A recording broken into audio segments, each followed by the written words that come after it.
Alrighty, g'day Hexes and welcome to episode 2 of Crazy Combos. Today we're going to be looking at something, well, crazy.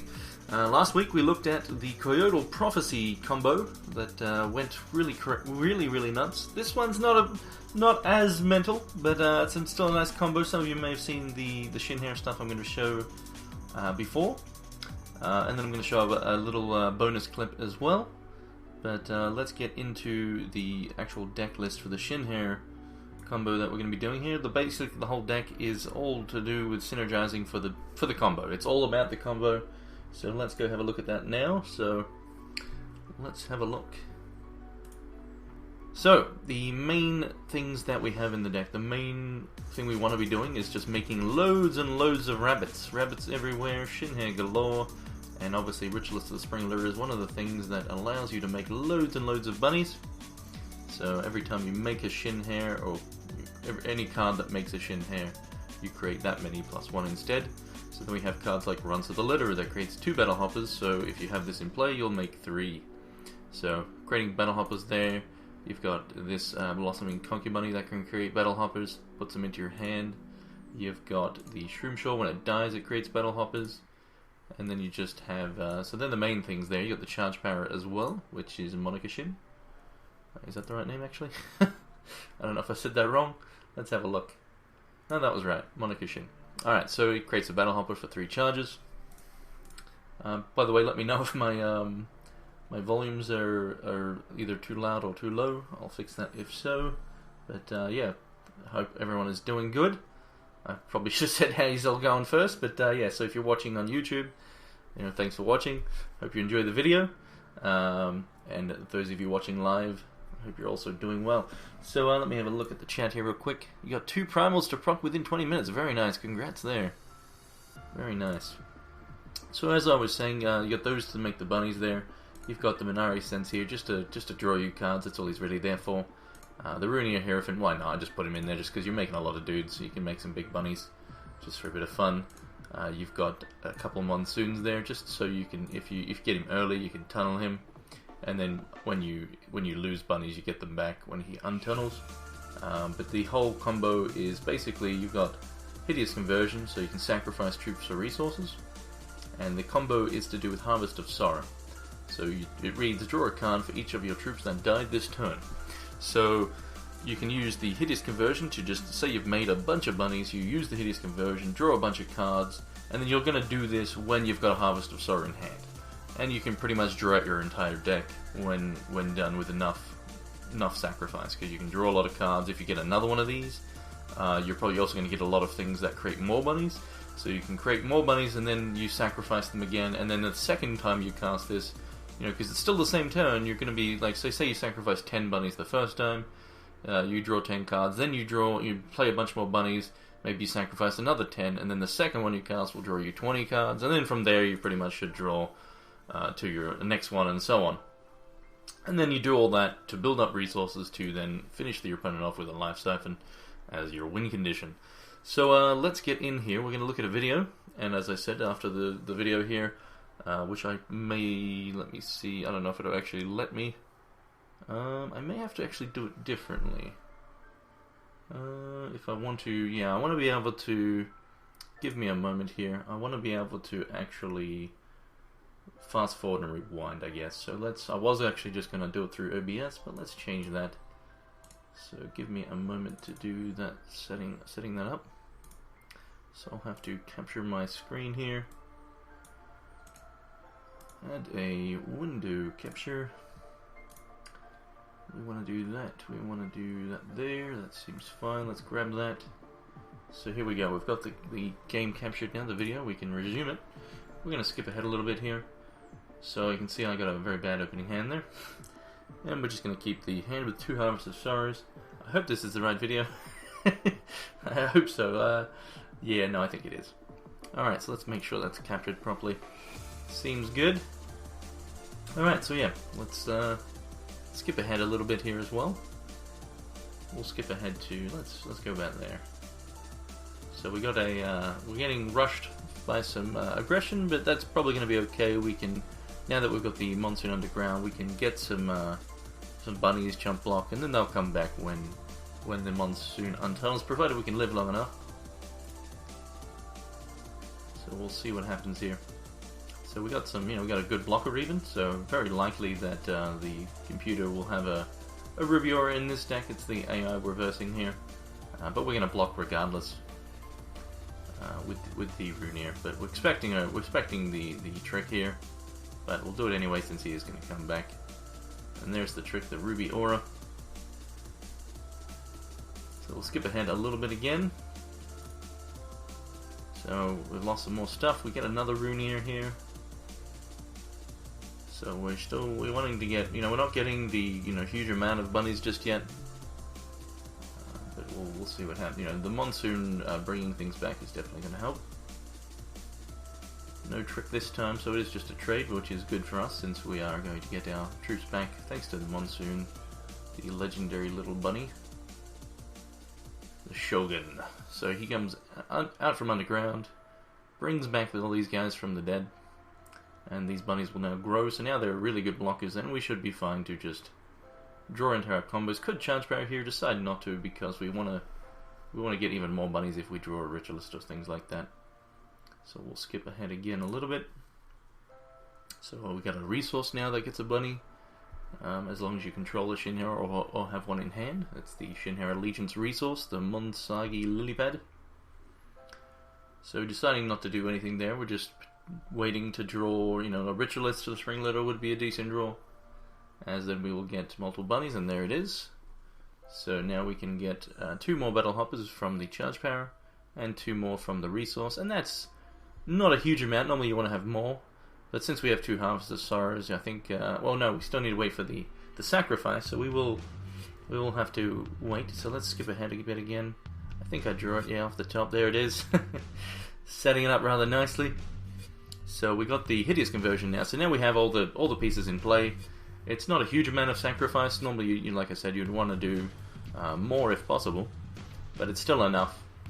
So we can sacrifice all these bunnies here and use a Harvest of Sorrow, which will draw us into, more bunnies, more creation, all that sort of stuff, all the generators, which will then get us, hopefully, to enough. I mean, it's possible that it won't, but since this is a recording, I know it did.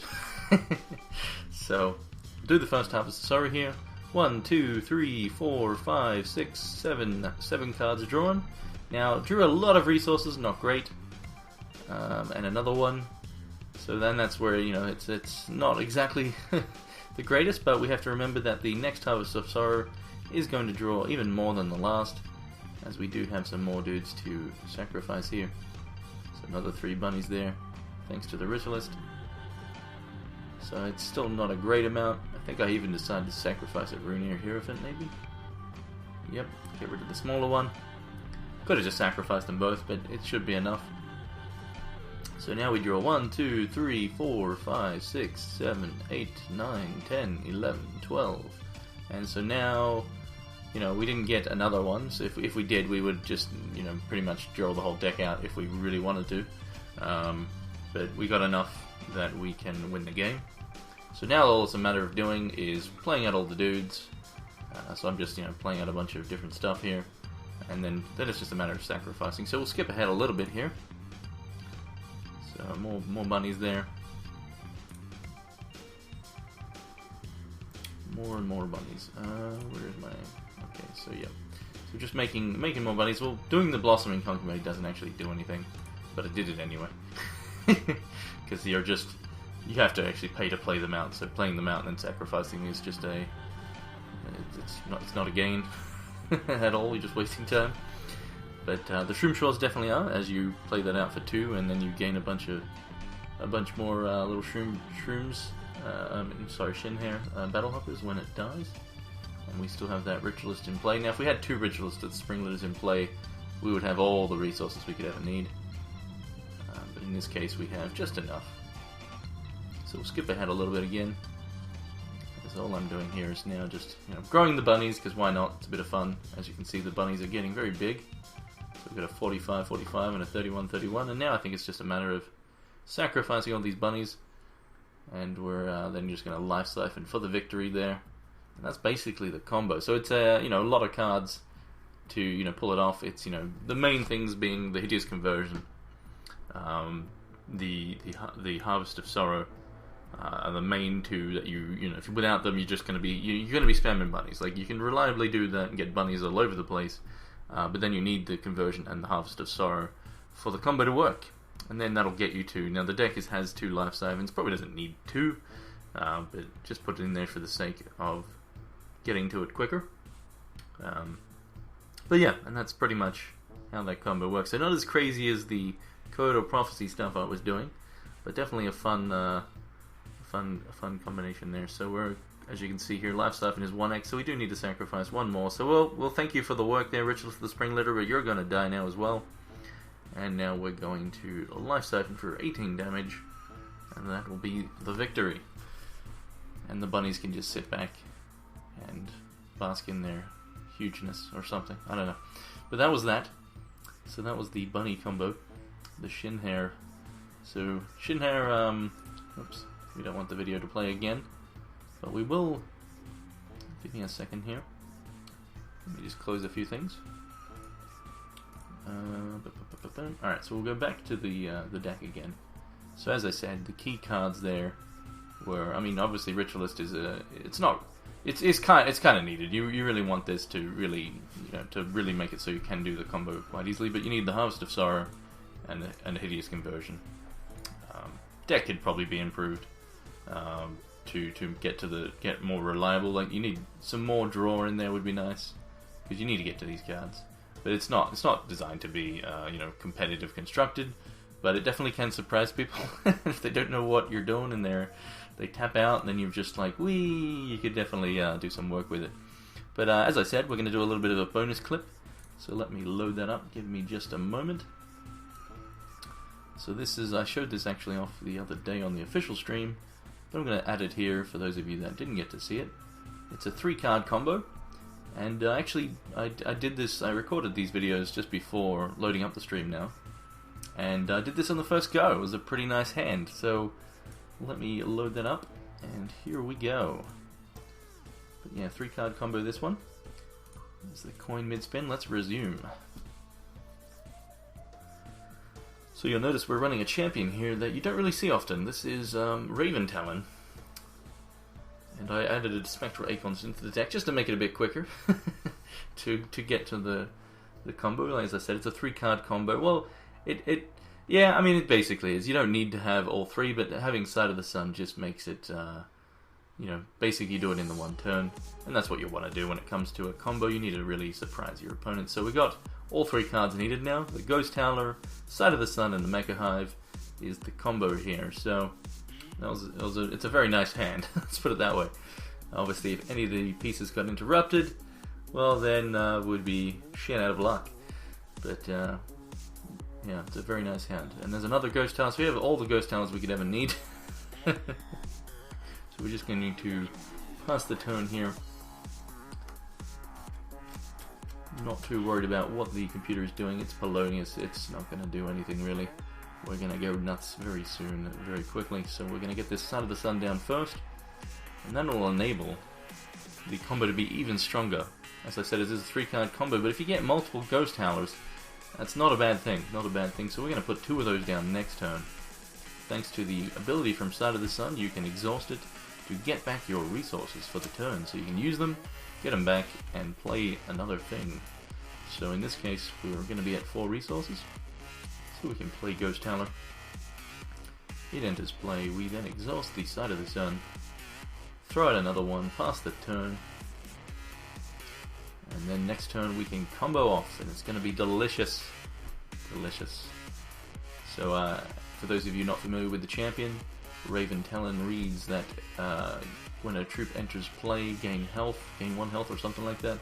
I think I show it in a second. I'm about to use it. So you get when a troop enters play under control, gain 1 health, and that will trigger every time a troop. So we just gained 1 health. So the trigger happened from the Ghost Howlers. We then use the Sight of the Sun, and here's where the combo comes in. Thanks to getting our resources back, we can then use the basic effect on the Mecha Hive to make these Bumblebots that have speed. And as they are a troop, they're going to trigger this. So every Bumblebot, we've got 5 resources to spend here. So we can double click the Mecha Hive, make a Bumblebot, which then triggers the heal, which triggers the Ghost Howlers, which the Ghost Howlers read when you heal. They give +1/+1 to all your troops. So you can see here that, you know, we're just going a bit mental. So we made enough speed, you know, it's all about the speed in the air there, to really just surprise your opponent. As, you know, all your opponent would have been seeing there is a Sight of the Sun and a Ghost Howler, not too scary, but then when suddenly a Mecha Hive comes down, and you've got the ability to then just make all those speed guys straight away, well, they're dead. Boom. You're done. But, yeah. It's not, you know, being in the colors where you can't protect your cards. Oops, let's pause that there. So, you know, not being able to protect your cards means it is something that if you're trying to pull that off in a constructed environment, you're probably going to get interrupted. But if your opponent's not ready for it, you could surprise them. It is a fun combo, though. I'll load up really quickly the deck there. I mean, it's not really a deck, it's just, as I said, just built just to do that combo. So it's using Sight of the Sun, which replenishes your resource points. You gain health doing it. Very nice legendary. You then got the Ghost Howler again, so he's got the, when you gain health, your troops you control get +1/+1. He's the thing that was buffing. Both of those in play were making all those Bumblebots every time they entered play. We trigger the Raven Talon effect, which then triggers these guys, you know, for when the Bumblebots enter play, and as you saw, it just grows them very, very much, very big, and yeah, we were able to make 5 of them, so five triggers from 2 of them. So yeah, a lot of speed Bumblebots there. So that was it. That's it. That's all I wanted to show off today. So yeah, that was Crazy Combos episode 2. Hope you enjoyed it. And yeah, obviously, if you haven't seen episode 1, go check that out. That one is definitely a lot more crazy. I'll try to get a bit more crazy again next week. But thank you for watching, and feel free to leave a comment on the YouTubes of any combos you would like to, you know, maybe you've done a crazy combo you'd like to see me show off. Feel free to put that in the comments, and perhaps I'll show it up on an episode. So yeah, thanks again. I'm going to be sticking around on Twitch though, so don't go away.